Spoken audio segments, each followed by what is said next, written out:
আপনি আমরা শেষ করে দিচ্ছি, এরপরে মনে হয় না কন্টিনিউ করতে হবে, আমি একটা শেষের দিকে আছি একবার। হ্যাঁ,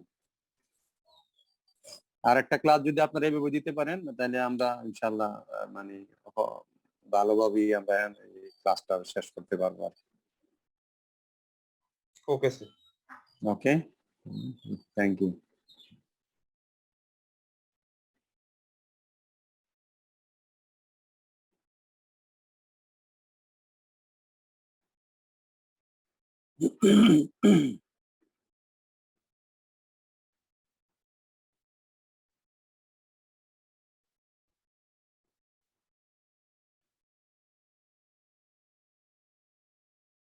দেওয়া হয়েছে যাতে করে সেটিংস আর কুইক সেটিংস টগল থেকে ডিফল্ট অ্যাপগুলোতে আনা হয়েছে বিশেষ পরিবর্তন। স্যামসাং এর সুপার অ্যামোলেড স্ক্রিনের পূর্ণ মজা পেতে অ্যাড করা হয়েছিল ডার্ক মোড, যা ব্যাটারি সেভিংসেও ভূমিকা রাখে। এছাড়াও যারা নিজের পছন্দ মতো কাস্টমাইজেশন পছন্দ করেন তাদের জন্য ওয়ান ইউআই বেশ পারফেক্ট একটা ইউজার ইন্টারফেস বলা যায়। Call background change, always on display উইজেট সহ বেশ কিছু কাস্টমাইজেবল ফিচার আছে যা ইউজারদের আরও বেশি ফ্লেক্সিবিলিটি দেয় স্মার্টফোন পার্সোনালাইজেশনের জন্য। এরপর ওয়ান ইউআই ওয়ানকে আরেকটু বেশি রিফাইন করে তারা ওয়ান ইউআই 2.0 লঞ্চ করলো, যেটা হচ্ছে সেকেন্ড জেনারেশন আর কি। যদিও এর মাঝখানে কিছু মাইনর আপডেট সহ ওয়ান ইউআই 1.5 আসছিল। সেকেন্ড জেনারেশন ওয়ান ইউআইতে অ্যাড হলো native screen recorder, dynamic lock screen যা আগের থেকেও বেশি কাস্টমাইজেবল সহ আরও কিছু টুকটাক আপডেট। ক্যামেরা ইউজার ইন্টারফেসেও আনা হলো বেশ কিছু পরিবর্তন। ওয়ান ইউআই 2.1 আপডেটে যোগ হলো স্ক্রিনের জন্য হাই রিফ্রেশ রেট মানে 120 হার্জের সাপোর্ট। এছাড়াও অ্যাড হলো quick share, music share, additional camera মোডসের মতো ফিচারগুলো। এরপর লেটেস্ট অ্যান্ড্রয়েড 11-এর সাথে চলে আসে স্যামসাংয়ের লেটেস্ট ওয়ান ইউআই 3.0। অ্যান্ড আপনারা অনেকেই জানেন যে আমি পার্সোনালি হচ্ছে Samsung Galaxy note 20 ultra use করছি প্রায় 5-6 মাসের মতো।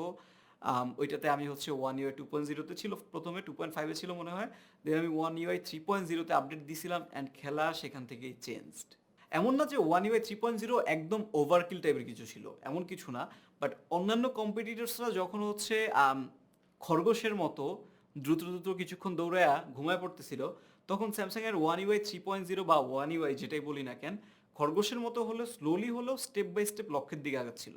নতুন আপডেটে অ্যাড হয় ট্রান্সলুসেন্ট নোটিফিকেশন প্যানেল, নতুন ভলিউম প্যানেল, নতুন উইজেটসের মতো ফিচার। অ্যানিমেশনগুলোকে করা হয়েছে আরও স্মুথ, নোটিফিকেশন শেডে আনা হয়েছে পরিবর্তন। নোটিফিকেশন শেড এখন ফুল স্ক্রিন কভার করে, যা আগে করতো না। অ্যান্ড্রয়েড 11-এর ফিচার নোটিফিকেশন হিস্ট্রিটাও অ্যাড করা হয়েছে। অ্যাক্সিডেন্টলি ডিসমিস হয়ে যাওয়া নোটিফিকেশনগুলো সহজেই এই ফিচারের মাধ্যমে খুঁজে পাবেন।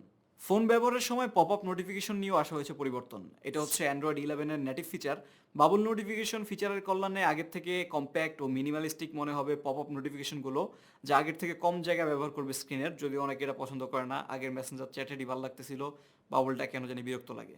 এছাড়াও কুইক সেটিংস টোগলসের সাথে অডিও প্লেয়ার ইউজ করার সুবিধা থাকছে ওয়ান ইউআইতে এই নতুনটায়। শেয়ার টু স্ক্রিন, অর্থাৎ আমরা কোন ফাইল শেয়ারের সময় কোন অ্যাপ ব্যবহার করব সেই অ্যাপ লিস্টে আপনার পছন্দ মতো অ্যাপ পিন করে রাখার ফিচারও আছে। হোম স্ক্রিনে থাকা কোনো অ্যাপের আইকন প্রেস করে হোল্ড করে রাখলে সেই অ্যাপের উইজেটগুলো হোম স্ক্রিনে প্লেস করার অপশন পাওয়া যায়, যেটা উইজেট প্লেসমেন্ট আরও সহজ করে তুলেছে। এছাড়াও ইমপ্রুভমেন্ট আনা হয়েছে লক স্ক্রিন উইজেট ব্যবহারেও।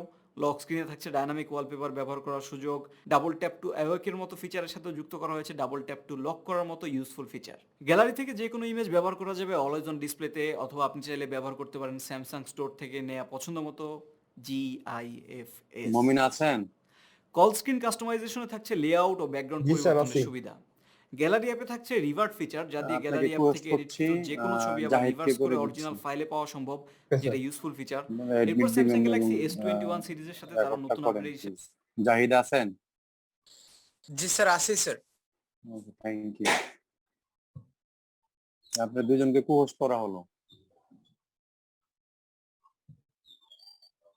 জাহিদ এবং Momin. Please do record and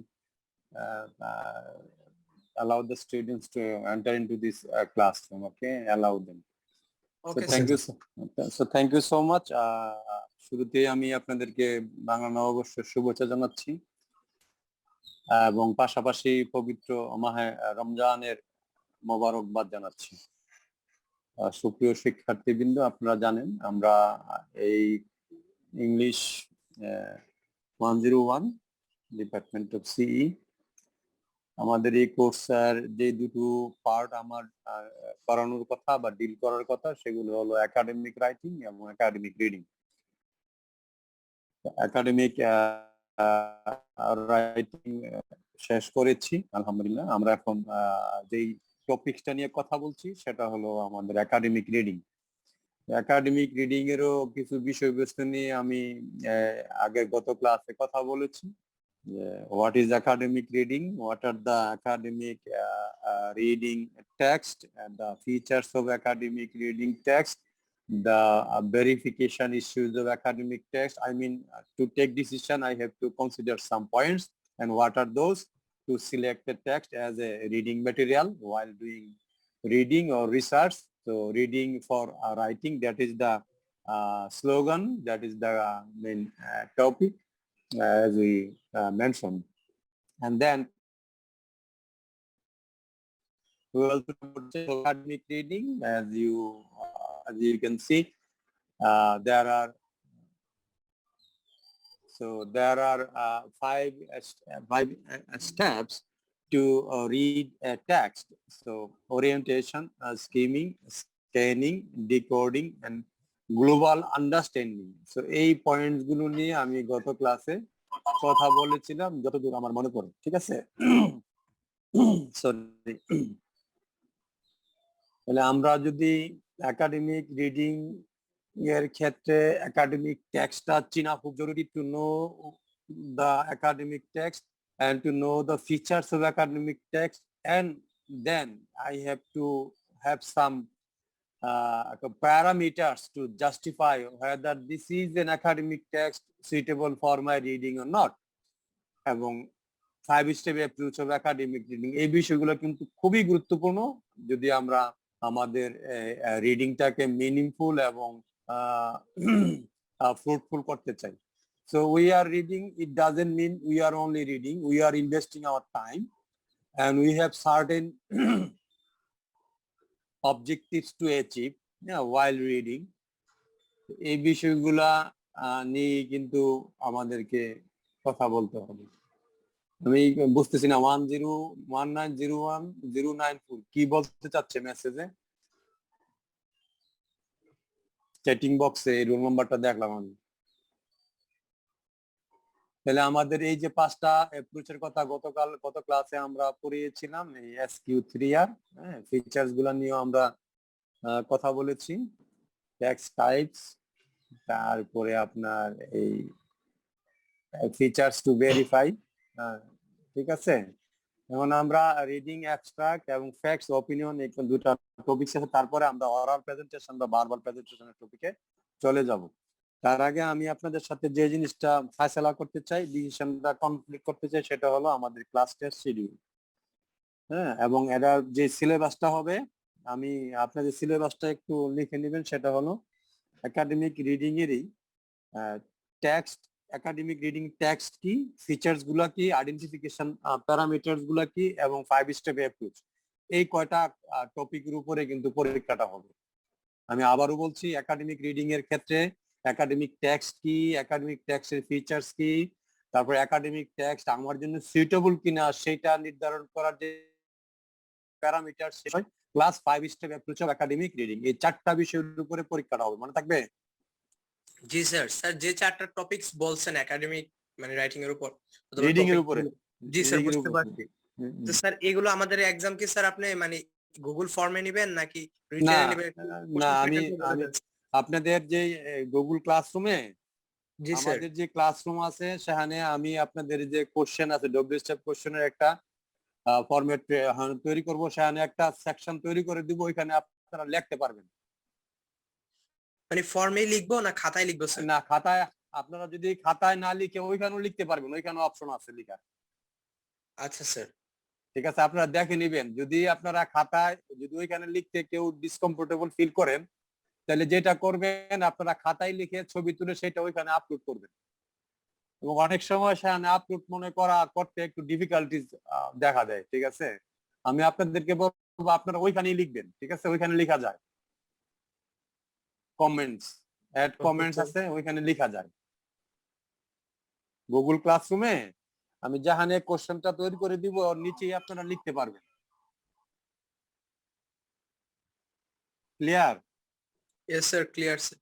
এবং আপনারা প্রশ্নগুলা কিন্তু খুব দীর্ঘায়িত করবেন না, খুব সংক্ষেপে ছোট্ট পরিসরে যা বলা হবে তাই এ টু জেড যা বলবো তাই লিখবেন, এর বাইরে লেখার কোনো দরকার নেই, ঠিক আছে? সেখানে প্রশ্নের যে ক্যাটাগরি, আমরা তো 20 নাম্বারের ক্লাস টেস্ট না, ইয়েস স্যার। তাহলে আমরা জি, সেখানে স্যার। দুটো প্রশ্নের অ্যান্সার করতে হবে, ওকে? 3টা বা 4টা প্রশ্ন দেওয়া থাকবে, সেখান থেকে দুটো প্রশ্ন অ্যান্সার করবেন। সিলেবাসটা তাহলে কি স্যার? সিলেবাসটা বললাম না এখন? জি স্যার, সিলেবাস শুনছি। আবার একটু বলে ভালো।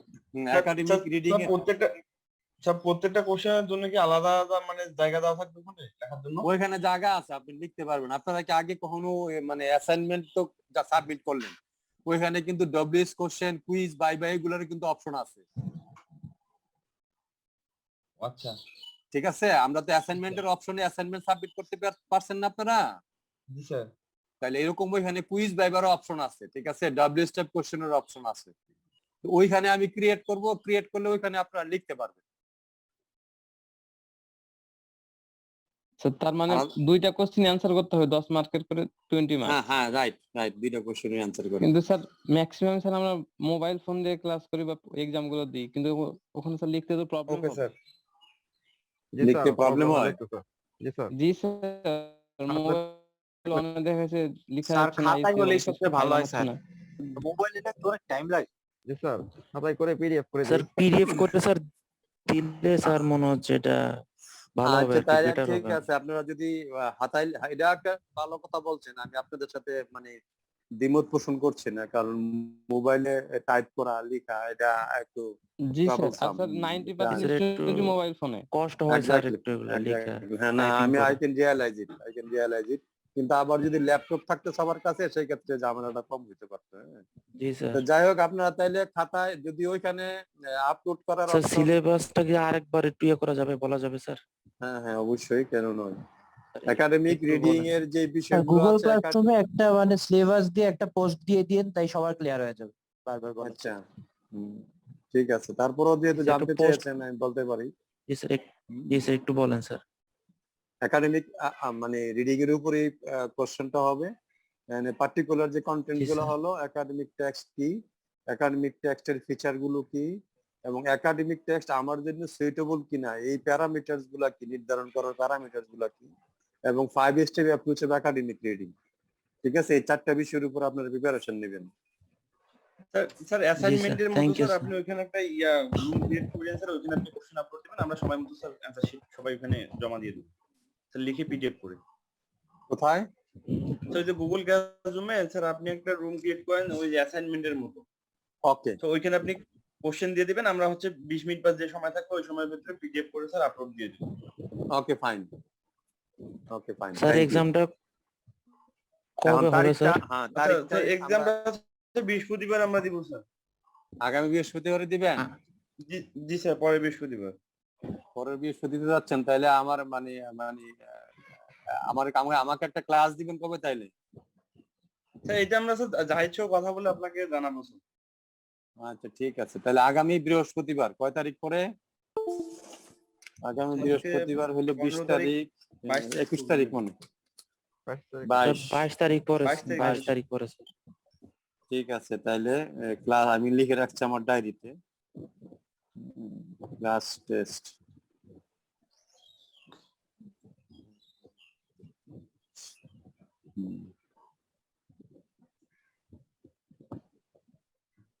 স্যার আমাদের অ্যাসাইনমেন্টের মার্কস দিবেন আপনি?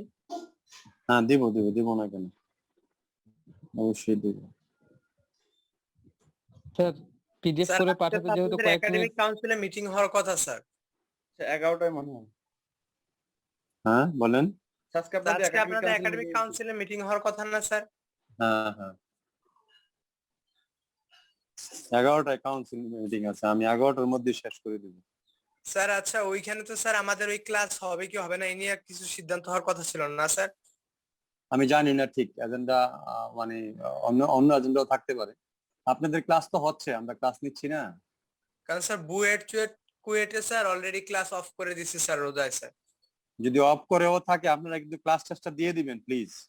জি স্যার, ক্লাস দিব, প্রবলেম নাই। কুয়েট আগে অফ করছে, আর কুয়েটের ক্লাস শেষ তাই অফ করছে, ওরা প্র্যাকটিক্যাল। আপনাদেরকে একটা জিনিস আমি কনফার্ম করি, দেখেন মানে বলা যায় না, ঠিক আছে? আপনি স্যার। যদি ক্লাস টেস্টটা দিয়ে রাখেন, তাহলে আপনার পার্টটাও শেষ, আমার পার্টটাও শেষ। তা আপনারা কিন্তু মানে এই জিনিসটা করতে যাবেন না। যদি আমরা যদি সিদ্ধান্ত এমনও হয় যে ক্লাস মানে বন্ধ। আপনারা কিন্তু ক্লাস টেস্টের শিডিউলটা কিন্তু ঠিক রাখেন প্লিজ। জি স্যার, ক্লাসে আমরা দিব মনে থাকবে? জি sir. Okay. KUET sir class off করছে, ওদের ক্লাস শেষ নেওয়া এই জন্য ওদের শেষ 1 1 1 2 দুটোই শেষ। স্যার আমাদের আর কয়টা সাইকেলের মতন পড়বে স্যার বাকি আছে? সর্বোচ্চ আর 1 সেকেন্ড। আমার শেষ, আমার আজকে আমি চাইলে আজকেও শেষ করে দিতে পারি, কিন্তু আমি চাচ্ছিলাম আপনাদের সাথে আর একটা দিন সময় দিতে আর কি। জি জি স্যার, অফ কোর্স স্যার।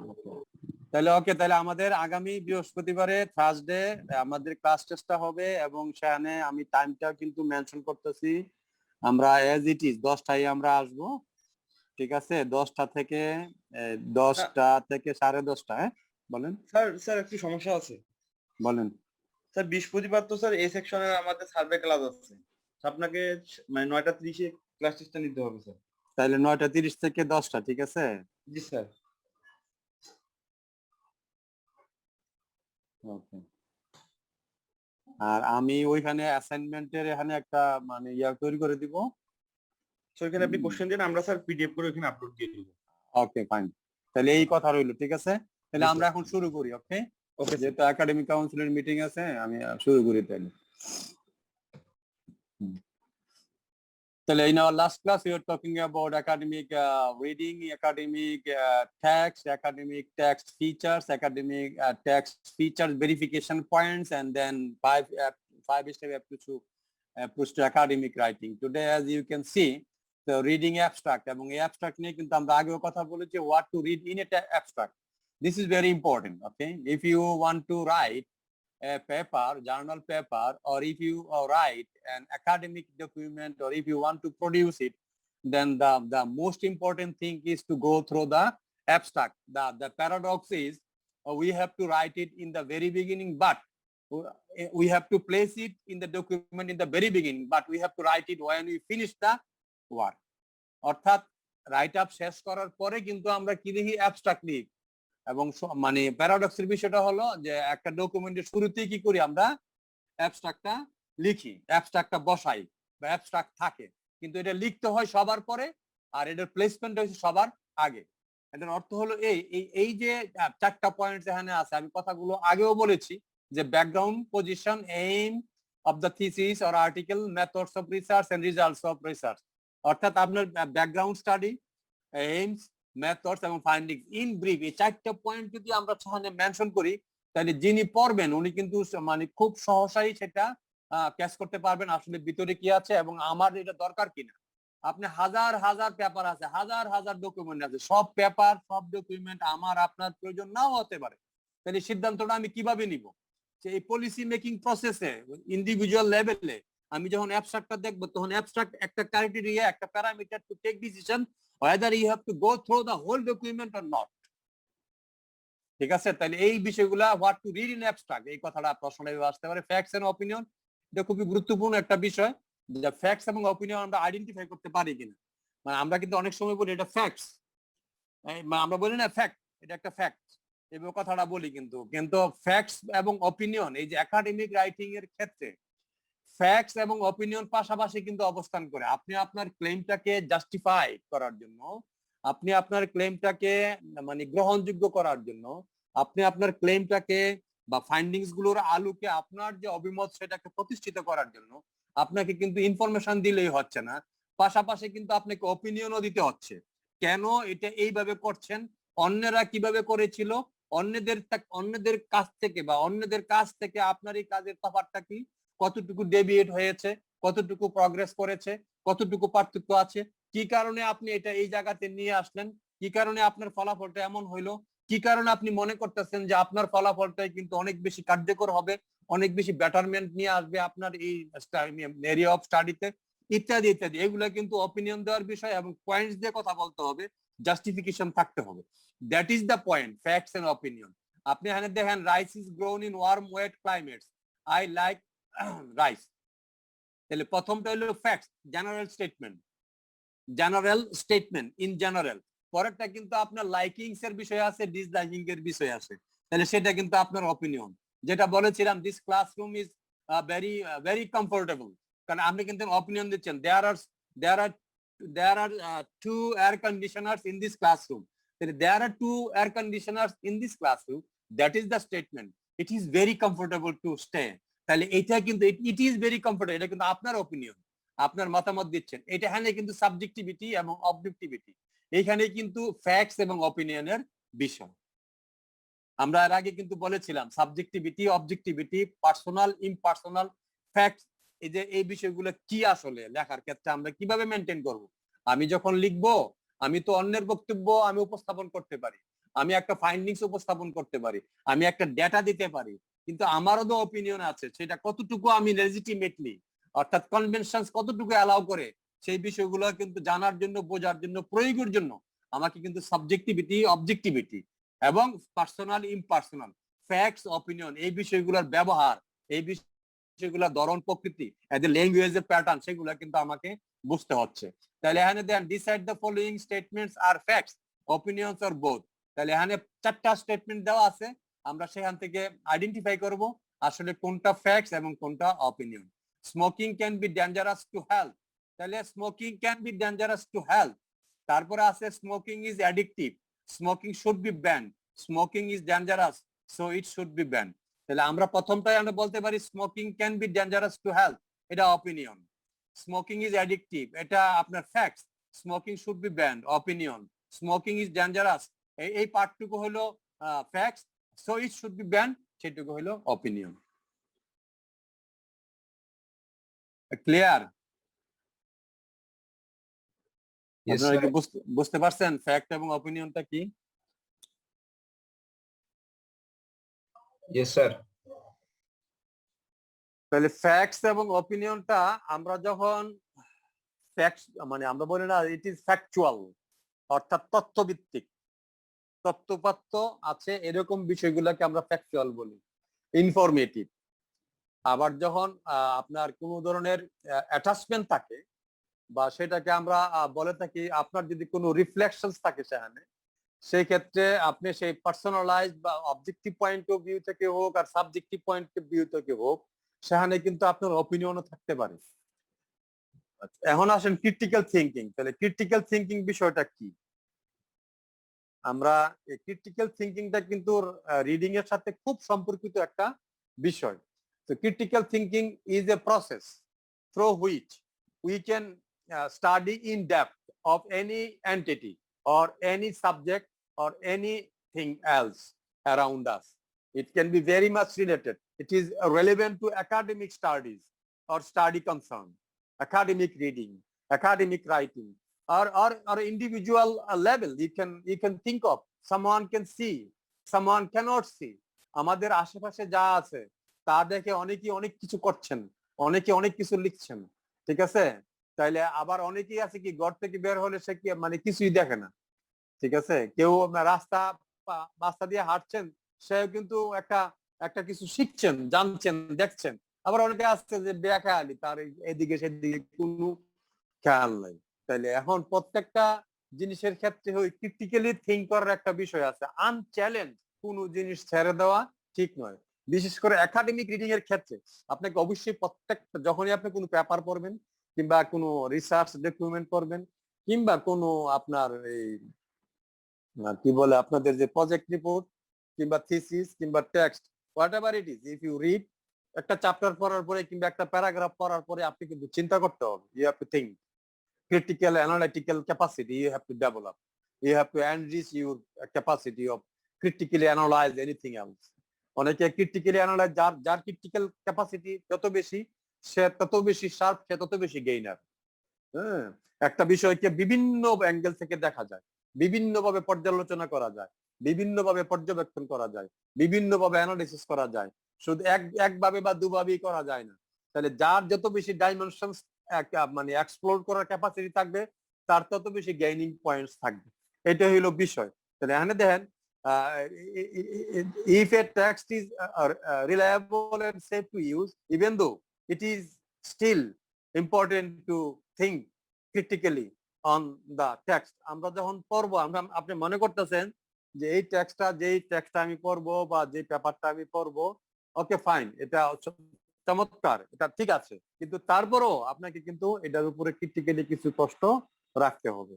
এবং এটা কি বলা হয় critical thinking. This approach is important for all academic work such as reading, listening, discussing, and writing. Critical thinking is a process of actively questioning and assessing of something, but not passively accepting what is heard and read. ঠিক আছে, আপনারা আছেন তো আমার সাথে? জি sir.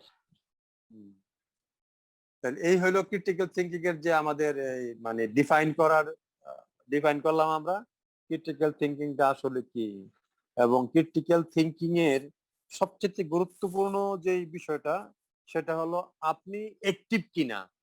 ঠিক আছে, reading is not only a reading, it is talking with the writer itself. আমরা এই কথাটা সবসময় বিশ্বাস করি যে আমি যখন কোনো বই পড়ছি, আমি যখন কোনো মানে গবেষণা প্রবন্ধ পড়ছি, আমি যখন কোনো আর্টিকেল পড়ছি, কোনো ডকুমেন্ট পড়ছি, I am not only reading, I am also talking, consulting and arguing with the writer. এই কথাটা কিন্তু মাথায় রাখতে হবে। তাইলে বোঝা গেল কি যে রাইটার সাথে যদি আপনি কথা বলেন, যখন কারোর সাথে আপনি কথা বলেন, কথার পিঠে কিন্তু অনেক প্রশ্ন থাকে যেগুলো আপনি জিজ্ঞাসা করেন এবং তার কাছ থেকে জানতে চান। তাহলে এখানে যেহেতু রাইটারের অবর্তমানে আপনি ভিজুয়ালাইজ করছেন যে সে আপনার সাথে আছে, তাহলে আপনি কিন্তু প্রশ্নগুলোর উত্তর আপনাকেই প্রশ্নটা করতে হবে এবং এই রাইট আপের মধ্যেই কিন্তু এই প্রশ্নগুলোর উত্তর আছে, সেই প্রশ্নগুলোর উত্তর আপনাকে বের করে নিয়ে আসতে হবে। That is the critical thinking process for individual level to practise at this stage. তাহলে এই হলো আপনার দেখেন কতগুলো স্টেপ আছে যে আমরা ক্রিটিক্যাল থিঙ্কিং এর ক্ষেত্রে ক্রিটিক্যাল ফ্যাক্টস এন্ড অপিনিয়ন আমরা দেখলাম। ক্রিটিক্যাল থিঙ্কিং এর ক্ষেত্রে বলা আছে as an academic reader following questions should be asked while reading. তাহলে আপনি যখন একাডেমিক রিডিং এর জন্য মাইন্ড সেট আপ করবেন এবং পড়বেন,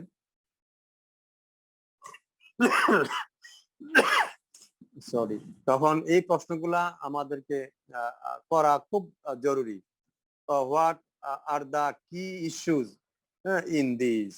Number one, does the argument of the writer develop logically, step by step?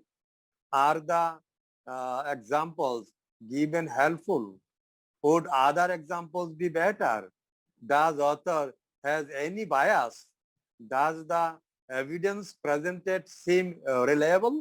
In my experience and using common sense, is this argument similar to anything else I have read? Do I agree with the writer's views? তাহলে এই যে দেন কত সুন্দরভাবে প্রশ্নগুলা design করা হয়েছে। আপনি যখনই আমি যে কথাটা শুরুতেই বলছিলাম যে reading is not only reading, it is a way to talk, it is a way to argue, it is a way to get the clarification of the issues from the author. তাহলে এই বিষয়গুলো দেখেন, এই প্রশ্নগুলো যখন আপনি করবেন তখন আপনার যে কনসেপশনস, যদি কোনো আন্ডারস্ট্যান্ডিং লেভেলে যদি কোনো ধরনের মানে কনফিউশন থাকে, তাহলে সেই কনসেপশনটা কিন্তু ক্লিয়ার হবে এবং আপনি ক্লিয়ারলি তখন বুঝতে পারবেন এবং এই ক্লিয়ার আন্ডারস্ট্যান্ডিং এর মধ্য দিয়ে কিন্তু আর একটা জিনিস আপনি রিপ্রোডিউস করতে পারবেন। যখন আমাদের জানার বিষয়ে অপরিষ্কার থাকে, আমরা যখন জানতে গিয়ে ভালোভাবে জানতে পারি না, কিংবা আমার জানাটা ক্লিয়ার হয় না, কিংবা আমি সঠিকভাবে বুঝতে পারি না, তাহলে সঠিকভাবে বুঝতে না পারার কারণে, সঠিকভাবে এটা উপলব্ধি করতে না পারার কারণে, কিংবা সঠিকভাবে সেই ব্যাখ্যাটা ধারণ করতে না পারার কারণে আমি কিন্তু নতুন করে এই ধরনের কোনো কাজের সাথে সম্পৃক্ত হইতে পারবো না। হইতে পারবো কিন্তু আমি যথার্থ সফলতা পাবো না।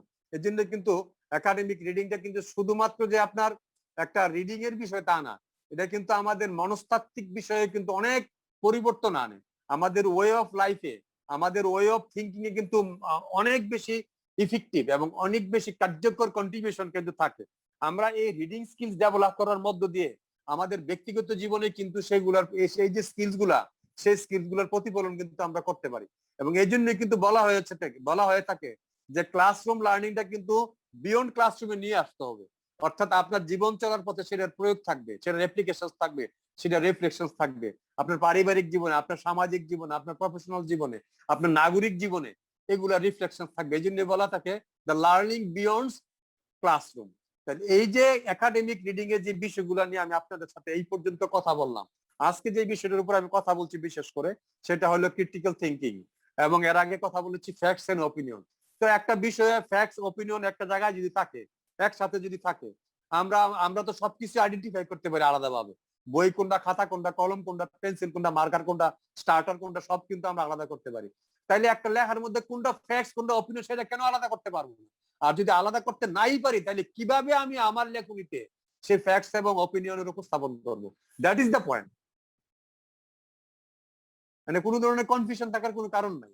তারপরে যে পয়েন্টটা আসছে যে ক্রিটিক্যাল থিঙ্কিং কি, আমরা অনেক সময় অনেককে ক্রিটিক্যাল বলি যে you are too much critical. এটা কিন্তু সে মাইন্ড করে, আমাদের কালচারে ক্রিটিক্যাল শব্দটা পজিটিভ ভাবে কেউ দিচ্ছে না।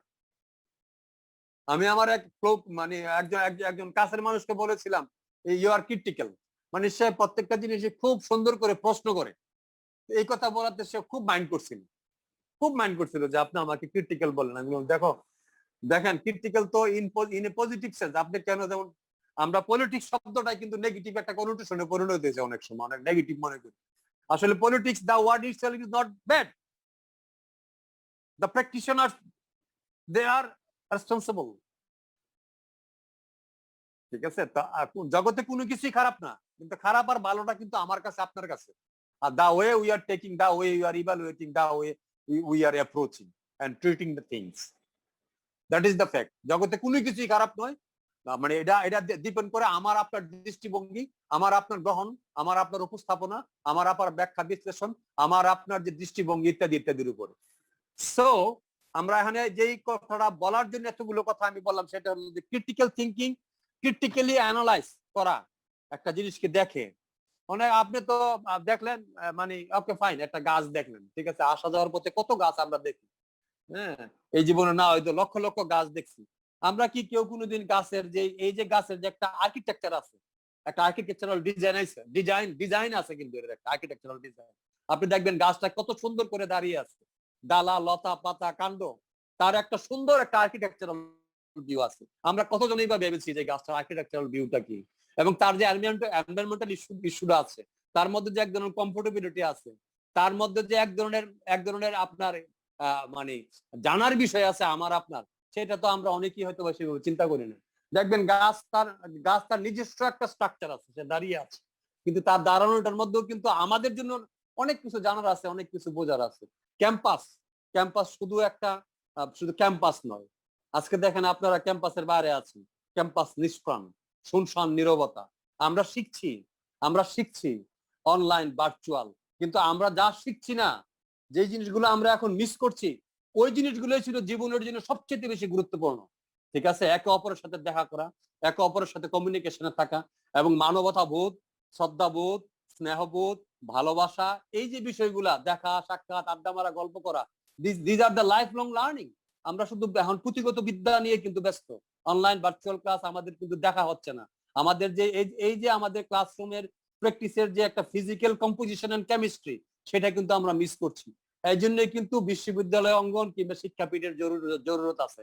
আদারওয়াইজ আমরা কিন্তু এইভাবে ক্লাসে বসে বসে কিন্তু ঘরে বসে বসে কিন্তু ক্লাস নিতে পারতাম। এবং এই যে ক্লাস না নেওয়ার, এই যে ভার্চুয়াল ক্লাস আমরা নিচ্ছি ওকে ফাইন, আপৎকালীন সময়ে আমরা সেটা মানে যেটা জরুরত সেটা আমরা শেষ করতে পারছি, কিন্তু ক্যাম্পাসের যে মানবিক দিক আছে, ক্যাম্পাসের যে শিক্ষা আছে, সেই শিক্ষা থেকে কিন্তু আমরা বঞ্চিত হচ্ছি। হ্যাঁ, তাই নয় কি? ধরেন আপনি আজকে এই যে মানে ক্যাম্পাসের যেই একটা, আজকে যে ক্যাম্পাসের মধ্যে যে একটা হাহাকার, যে একটা শূন্যতা, হ্যাঁ, যে একটা অপূর্ণতা, সেটা কিন্তু আপনারা ক্যাম্পাসে নাই বলেই কিন্তু সেটা হচ্ছে। আমরা আজকে যেখানে যার থাকার কথা সেখানে আমরা নাই, ক্লাসরুমে আমাদের থাকার কথা, একদিকে থাকবেন আপনারা, আরেকদিকে আমরা থাকবো, তাকে ঘিরে একটা মহাযজ্ঞ কর্মকাণ্ড হবে। সেখান থেকে কিন্তু যে কোনো কারণেই হোক, সৃষ্টিকর্তা আমাদেরকে কিন্তু সেই সুযোগটা আমাদের কাছ থেকে কেড়ে নিয়েছেন। আজকের এই মহামারীর সময়ে কিন্তু এই যে ক্রিটিক্যালি থিঙ্ক করা, এই বিষয়গুলো কিন্তু আপনাদের শুধু যে আমার পাঠ্যপুস্তকে আমি করবো তা না, জীবনের প্রতিটা ক্ষেত্রে প্রতিটা জিনিস আপনাকে ক্রিটিক্যালি দেখার অবকাশ হয়ে যায়। ঠিক আছে, তাইলে এখানে যে প্রশ্নটা হইতে পারে যে আমরা what do you mean by facts and opinion, তারপরে ক্রিটিক্যাল থিঙ্কিং বলতে আমরা কি বুঝি, ক্রিটিক্যাল থিঙ্কিং এর স্টেপস গুলা কি।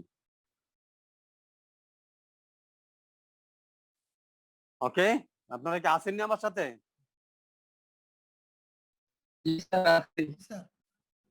শুনতে পাচ্ছেন?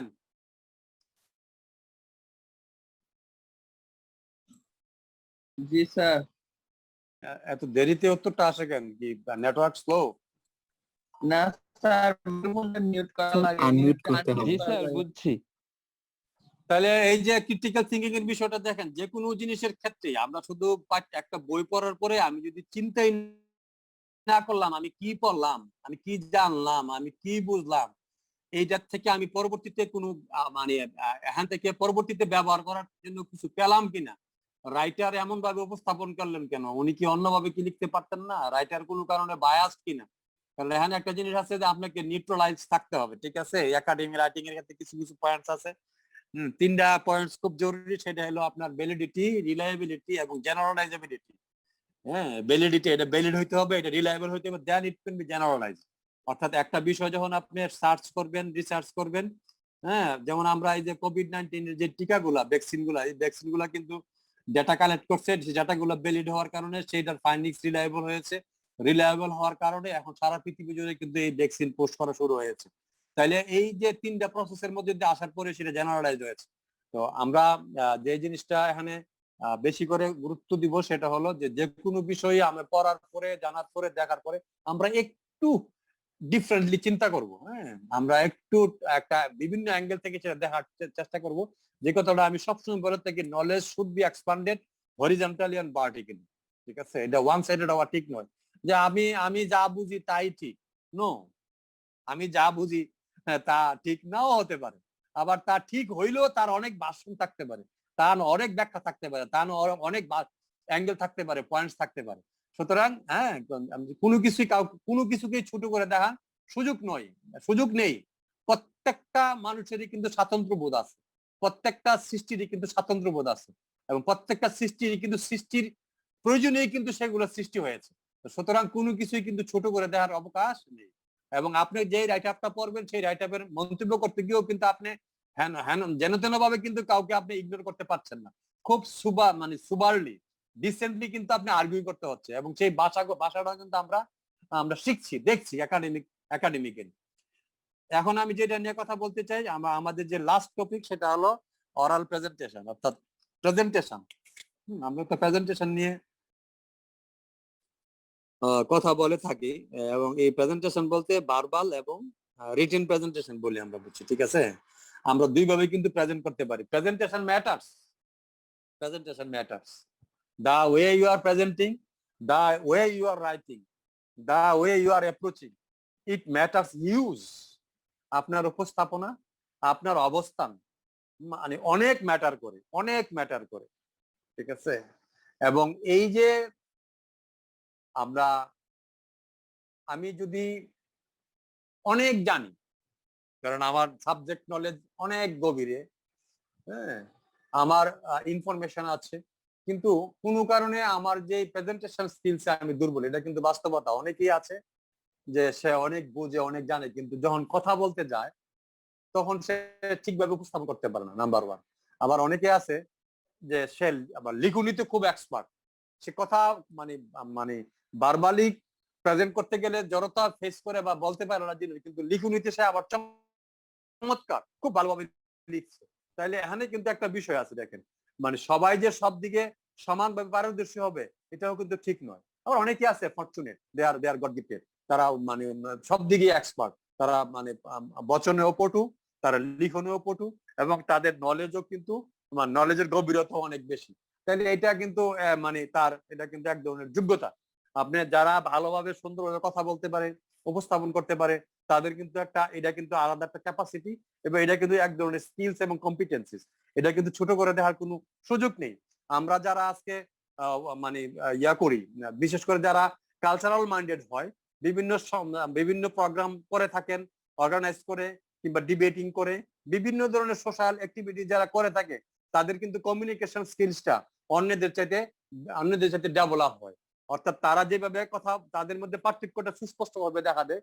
তাদের যখন কথাবার্তা বলেন, তাদের আচার আচরণে কিন্তু সেই ছাপ থেকেই যায়। এই জন্য মানে আপনাকে শুধু আপনি সাবজেক্ট নলেজেই আপনার কাছে থাকবে, আপনি ভালো, কিন্তু আপনি যদি প্রপারলি উপস্থাপন না করতে পারেন, তাহলে কিন্তু আপনি জানান দিতে পারছেন না যে আসলে আমি যে একজন এখানে আছি প্রকৌশলী সিভিল ইঞ্জিনিয়ারিং বিভাগের, আমি যে কিছু করতে পারি সেটা জানান দেওয়ার জন্য হইলো আপনি কিন্তু এই যে এই প্রেজেন্টেশনটা কিন্তু আপনাকে যথার্থ করতে হবে, আইদার ভার্বাল অর রিটেন। তো রিটেন প্রেজেন্টেশনের বিষয় নিয়ে আমরা এতদিন কথা বললাম।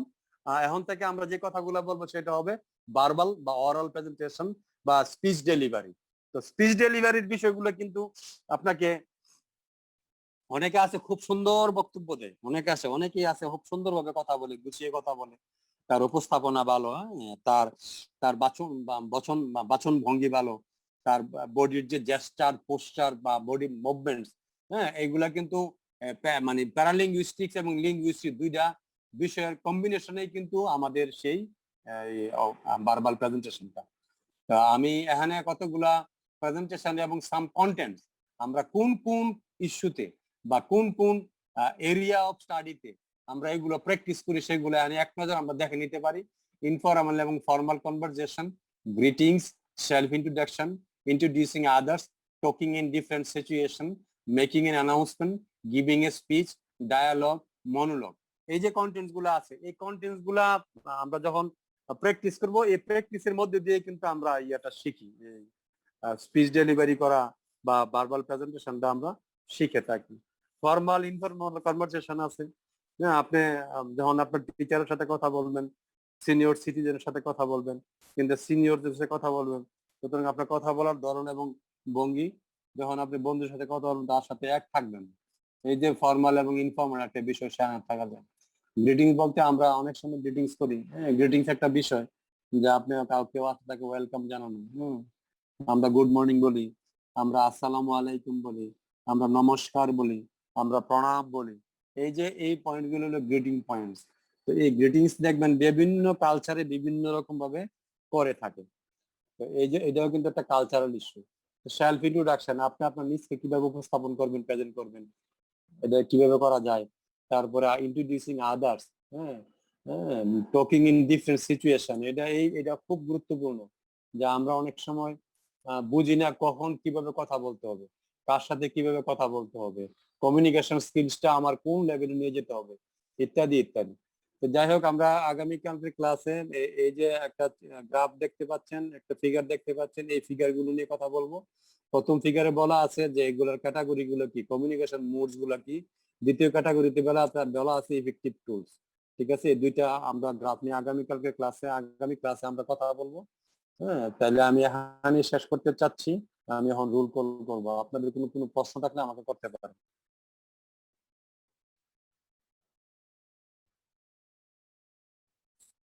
আপনারা আছেন না? স্যার আসি স্যার। Yes sir. তাহলে সেকশন এ রেডি থাকেন, ওকে? 1 সেকশনে 1 2 yes sir. 4 Yes, sir. 5 Yes, sir. 7 Yes, sir. 8 Yes, sir. 9 Present sir. 9 present sir. 10 Yes, sir. 11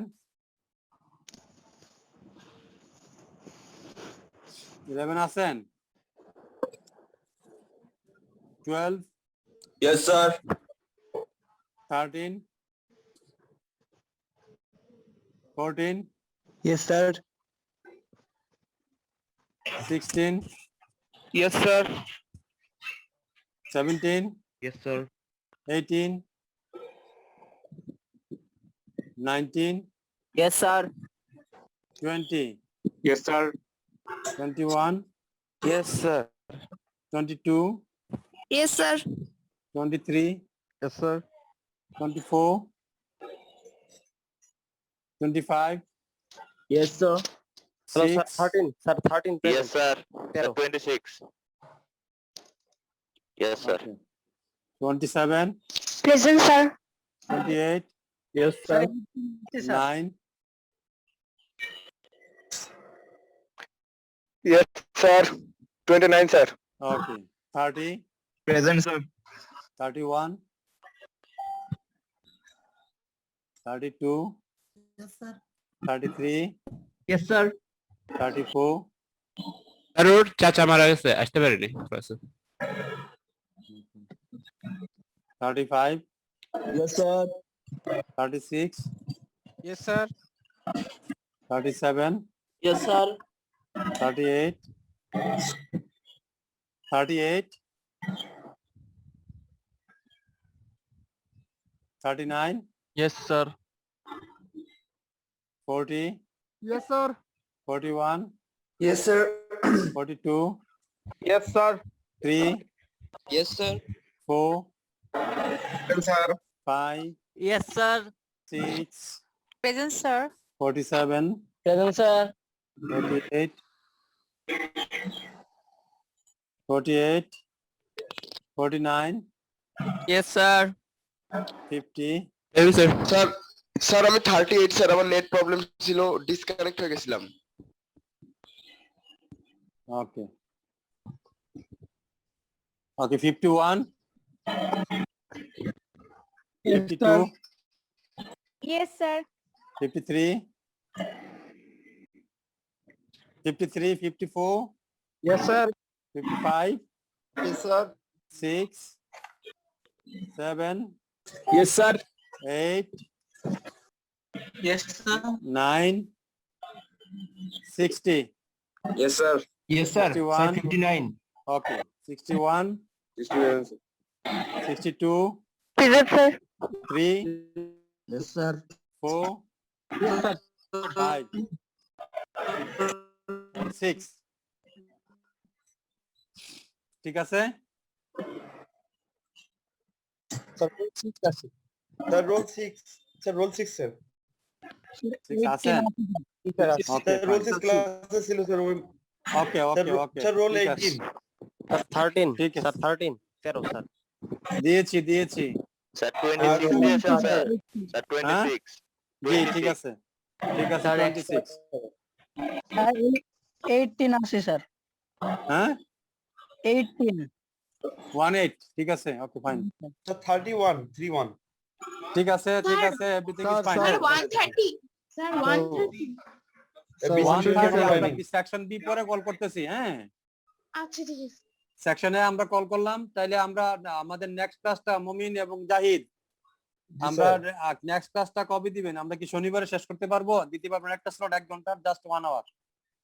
sir আমরা কথা বলে আপনাকে ফোন করে জানাবো স্যার। ওকে, তাইলে আমরা আগামী বৃহস্পতির আগে ক্লাসগুলো শেষ করে ফেলবো। তাহলে সেকশন এ আপনারা লিভ নিতে পারেন। Thank you so much for your nice participation. Thank you so much. Section B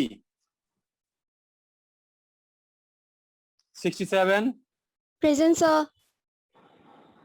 68, Present, sir. 69, Present, sir. 70, Present, sir. 71, Yes, sir. 72, Present, sir. 3, Present, sir. 4, 75, Yes, sir. 76, Yes, sir. Sir, 74 present আছে sir. okay, 77, Yes, sir. 78, Present, sir. 79, 80, Present, sir. 81, 82, sir 81, yes sir. দিয়েছি। 82 আছেন? 83, Present, sir. 84, 85, Yes, sir. 86, Yes, sir. 87, Yes, 88, sir. 88, Yes, sir. 89, Yes, sir. 90, Present, sir. 91, Present, sir. 2, 93, Yes, sir. 94, Yes, sir. 95, Present, sir. 96, Present, sir. 97, Yes, sir. 98, Yes, sir. 99, Present, sir. 100, Present, sir. 103, 103, 104, Yes, sir. 5 6 Sir, Yes, sir. 5. হ্যাঁ ঠিক আছে 105 হ্যাঁ 107 108 Yes, sir. 9 Yes, sir. 10 Yes, sir. 11 Present, sir. 12 Present, sir. 13 Yes, sir. 14 Yes, sir. 15 16 Yes, sir. 17 18 Yes, sir. 19 Yes, sir. 20 Yes, sir.